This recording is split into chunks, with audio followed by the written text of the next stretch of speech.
Now, you spent your early career as a customer-facing engineer, writing code with customers, and you were right there at the coalface, Yep. and leading teams at Microsoft for quite a long time. So quite a technical person, but clearly interacting with customers and communicating was an important part of your job.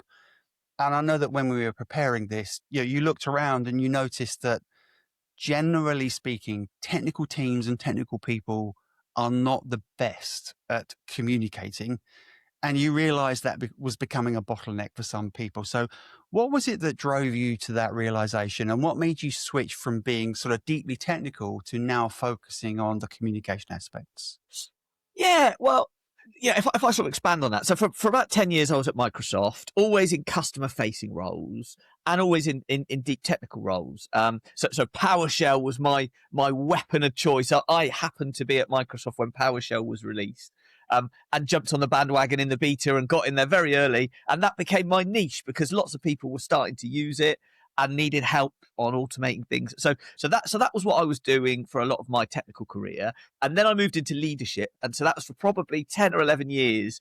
I was then leading teams of customer engineers or consultants or technical pre-sales. People were saying, I was selling Azure, leading teams that sold Azure. That was sort of when I left Microsoft.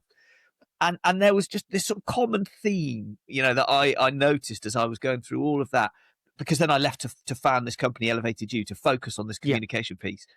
And that was the technical answer was obviously relatively straightforward, right? I'm not going to say it was easy, but it was relatively straightforward. But the challenge was maybe getting people to believe you or convincing people or influencing people that you had the right approach or that they needed to spend money on this solution, or if you and actually that was the harder part. And what I noticed was that the people who were really successful and in whatever context what that was, got the project done, did things quickly, had, got promotions, got the good jobs. Right. What they had was that ability to stand on the technical foundation that they really needed, but then to elevate that and communicate effectively with the sponsor or the stakeholder they were with so that they could influence them and Right. persuade them and get stuff done.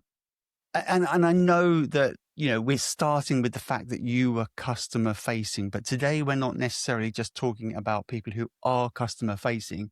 We're No, talking about, engineers who need to talk to a PM, or somebody who needs to go talk to a stakeholder, or the CTO to explain something. We're talking about everybody in tech, right? yeah, because influencing people, let's call them stakeholders, sponsors, words like that. So, which could be your boss, it could be your boss's boss, it could be a PM, whoever that might be. It's exactly the same, whether it's an external customer or whether it's your boss's boss. It's some person that you need to maybe talk to in a different way in order to influence them to do something. So the principles are exactly the same. And I actually spend a lot of my time working with customer facing people, but also a lot of time working with internal teams. I'm working with an internal team of data scientists, as we speak. They're one of my customers at the moment, that just need to talk to their internal business a bit better. They need to be able to talk to their retail buyers and things like that in a different way to be more effective.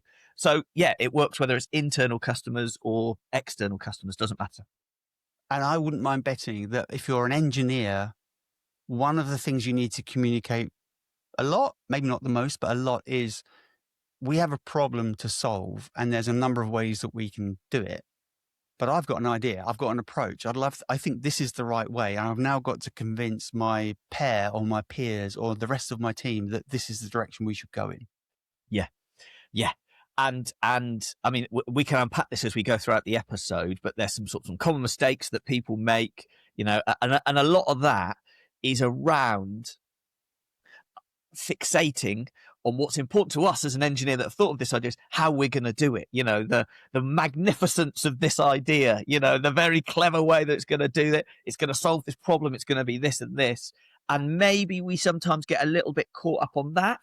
And what we forget to do is to step back and go, why is this important to the person that we need to influence? And how do we speak to them and meet them where they are and talk in a language that's great for them, as opposed to rooted where we are in this marvelous technical solution that we've crafted.